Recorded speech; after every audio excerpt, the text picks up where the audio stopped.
gente fala em pedagogia, a gente lembra das crianças, né? Sala de aula e criança. Mas a gente aprende, né? Todo mundo aprende, não importa a faixa Sim. etária, está todo mundo aprendendo. Então, eu queria que você comentasse a respeito disso. Como se dá as aprendizagens, experiência, transmissão de conhecimento, uma roda de conversa. Existe, por exemplo, aprendizagem dentro de uma sala de música? Não existe? Dá para a gente aprender conversando com os pais? Como é que funciona essa questão da aprendizagem? Antes, só para a gente dar uma introduzida, antes da gente falar realmente das teorias propriamente ditas. Então, para falar de aprendizagem, depende de qual teoria que a gente aborda, né? De qual concepção que a gente está lidando. Porque se a gente pega diferentes teóricos, cada um vai dizer que a gente aprende de uma determinada maneira, né? E eles não estão errados, é verdade. Até mesmo em uma sala de aula, ou no meio de um ensino de música, cada um vai aprender de um jeito. Então, para responder isso, nós precisaríamos saber de qual abordagem de aprendizagem a gente está falando, tá bom? Existem inúmeras, né? Mas algumas mais principais, algumas mais comentadas, e a gente acaba vendo lá na faculdade de pedagogia também, né? Que é um conteúdo curricular da faculdade, no caso a gente precisa aprender sobre essas teorias. Me fala então dessas teorias. Existem inúmeras, né, que explicam como se dá a aprendizagem. Você pode comentar, assim, das principais conhecimentos teóricos que a gente tem aí em vigor? Sim, vamos lá. Apesar de ter saído faz alguns anos da faculdade, eu ainda lembro alguma coisa. Eu vou comentar aqui com você, tá bom? Eu acho que uma das principais teorias aí, né, abordagens pedagógicas, a primeira seria a abordagem sociocultural. E os principais autores seriam Paulo Freire, Vygotsky, o que diz, né, a abordagem sociocultural. Ela tem a preocupação com a cultura popular, ou seja, do indivíduo aprender pelo meio onde ele está inserido. Por exemplo, se nós estamos aqui no Brasil, não tem motivo para a gente ficar aprendendo sobre coisas da China, pelo menos quando nós somos pequenos, né? Nada específico dos Estados Unidos, a gente vai aprender mais coisas relacionadas com a nossa cultura, né?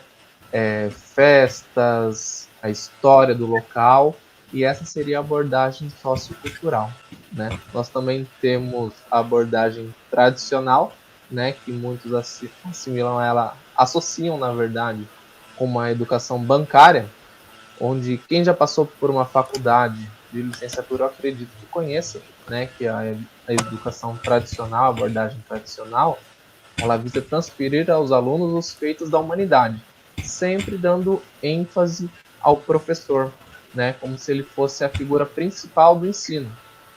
E também nós temos a abordagem behaviorista, né, essa é mais conteudista de faculdade mesmo, que o principal autor seria Skinner, onde ele diz que o conhecimento ele é dado pelo mundo externo, e isso por meio de condicionamento também, ou seja, por meio da repetição, né? Essa abordagem também é muito vista com o ensino de animais, né? Onde eles podem ensinar um cavalo, um cachorro ou um rato a fazer uma determinada coisa, a obter um determinado conhecimento, por meio da repetição e da aprovação. Por exemplo, um cachorro, quando ele está sendo domesticado, está sendo ensinado, se ele faz uma coisa que é correta aos olhos de quem está ensinando ele vai receber uma recompensa, né? Uma ração diferenciada, alguma coisa que ele goste, ou algum brinquedo. E também já assistindo algumas entrevistas, algumas reportagens, eu já vi que cachorros do canil da Polícia Militar, né, que são treinados para acharem drogas ou corpos também, quando eles estão sendo treinados, eles acertam aquilo, eles recebem um brinquedo. E tanto é que quando eles vão atrás de uma porção de droga em algum lugar, eles não estão atrás da droga, eles estão atrás do brinquedo. Eu acho que isso é uma informação importante de se compartilhar, né? Que antes achavam que eles sentiam o cheiro da droga e iam atrás.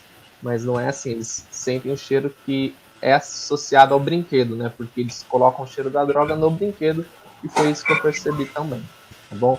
Também tem a abordagem humanista, né? Que é o famoso construtivismo, que tem o foco no sujeito como elaborador do conhecimento. ou seja, seria como se a própria pessoa fosse construindo o conhecimento dela com base em um tutor, em um professor, para ir apontando o que está certo ou o que está errado. E eu acredito que essas sejam as principais.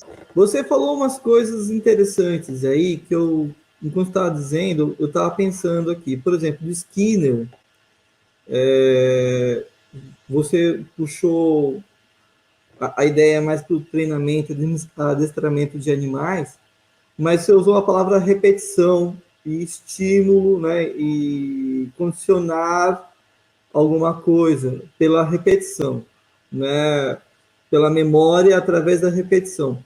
Na música é bem assim, né, Léo? O que você acha? Sim. Na Eu aprendizagem da acredito que música é bem assim, né? O que você acha? eu acho que no aprendizado de música e também em outros cursos, sei lá, informática, um curso de soldador, independente que seja, em elétrica, eu acredito que seja bem assim mesmo. Eu lembro que quando eu estava aprendendo a música, eu tinha mais ou menos uns 12, 13 anos, e me apresentaram o Bono, né? E falaram assim, essa aqui é tal nota, essa aqui é tal nota, essa aqui é tal nota, essa aqui é tal nota. Então vamos solfejar. Aí começa. Do. Esse aqui é o próximo seria o Ré. Mas fala, esse aqui é o Fá. Não, esse aqui não é o Fá, esse aqui é o Ré. E a gente vai batendo naquela tecla até o estudante acertar. E tanto é que quando o estudante acerta, né, uma nota musical, acerta uma letra, uma palavra, um ponto de elétrica, geralmente o professor dá uma recompensa que é o elogio, né? Fala, parabéns, fulano, você acertou. Parabéns, Eduardo, essa nota está certa. E quando a nota ou qualquer outra coisa é errada, eles falam assim, não, não é essa, vamos de novo. E a gente vai forçando, forçando, forçando, até que aquilo acabe entrando na cabeça do estudante, né, por meio de condicionamento, por meio de repetição e também por meio de ser uma felicitação, né, um estímulo para ele, que depende da pessoa, pode ser um estímulo diferente, né? Às vezes uma pessoa com um elogio ela já fica contente, isso ajuda o processo de aprendizagem dela. Às vezes dando um presente para uma criança, quando o pai fala, olha, se você tirar boas notas na escola, você vai ganhar uma bicicleta, você vai ganhar uma boneca, né? Isso acaba estimulando os estudantes a quererem aprender cada vez mais. Tem Tá? um teórico da música, né, da educação musical, que se chama Kate Swansky. Ele é britânico e ele deu aula também, assim como você dá em sala de aula, e ele observou exatamente a respeito disso, né, que a criança constrói o seu conhecimento. Então ele é um cara do Piaget, né, Piaget que fala a respeito disso. Então ele criou uma abordagem, vamos falar, porque ele não chama de método, né? Ele criou uma abordagem onde o ensino da música parte do conhecimento musical da criança, tá? E aí é até interessante, porque se você tem uma criança que nunca fez aula de clarinete, imagina você ensinando aquela criança que nunca entrou numa sala de música para aprender a tocar clarinete, a criança, né? E aí, como que você vai partir do conhecimento dela? Essa aqui é a minha. Não é uma pergunta, mas eu queria que você comentasse um pouco como que funciona essa parte da criança aprender através dos seus conhecimentos, né? Que é uma coisa do Piaget, que é uma coisa que Swansky fala e que você falou assim, a criança é que constrói, não constrói a partir do professor, né? Ela constrói a partir das experiências dela. Eu queria que você comentasse um pouco, por favor. Olha, eu achei excelente essa pergunta. Eu acredito que pode ser a dúvida de muitas pessoas que estão assistindo. Eu não conheço esse autor, tá bom?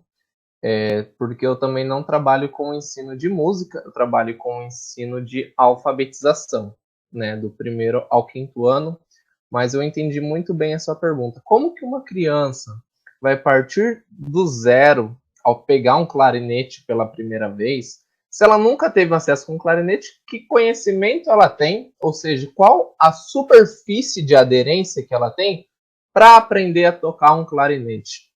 Ou seja, para uma criança aprender uma divisão, aprender uma multiplicação, ela precisa aprender a adição e a subtração primeiro, né? Não tem como a gente construir uma casa de cima, construir uma casa pelo telhado. Se a gente tentar colocar um telhado no ar, ele vai cair. Por isso que ela precisa de uma superfície de aderência que seria uma fundação, né?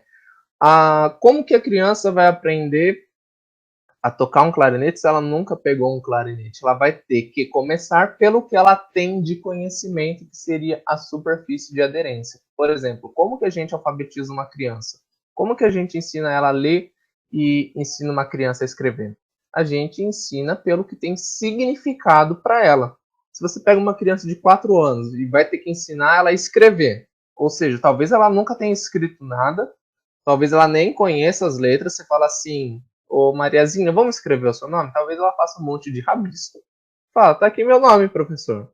Talvez ela faça um coração, tá aqui meu nome, professor. Então a gente tem que ensinar ela pelo que tem significado, ou seja, o que tem mais significado para uma criança aprender é o próprio nome dela, né? A gente vai ter que ensinar ela a escrever Maria antes de ensinar a escrever qualquer outra coisa. A gente não vai ensinar ela a escrever Carlos, a gente vai ensinar ela a escrever Maria. O João, a gente vai ensinar ela a escrever João. Sei lá, o Carlos, a gente vai ensinar a escrever Carlos. E quando ele aprende a escrever o nome dele, ele começa a reconhecer as letras. Aí ele, por exemplo, gente, vamos escrever uma palavrinha do dia? Casa. Aí o Carlos vai falar: professor, essa letra eu tenho no meu nome. O Casa, o Carlos, ele vai relacionando e vai começando a acontecer processos ali na cabecinha da criança que ela vai começando a assimilar a alfabetização.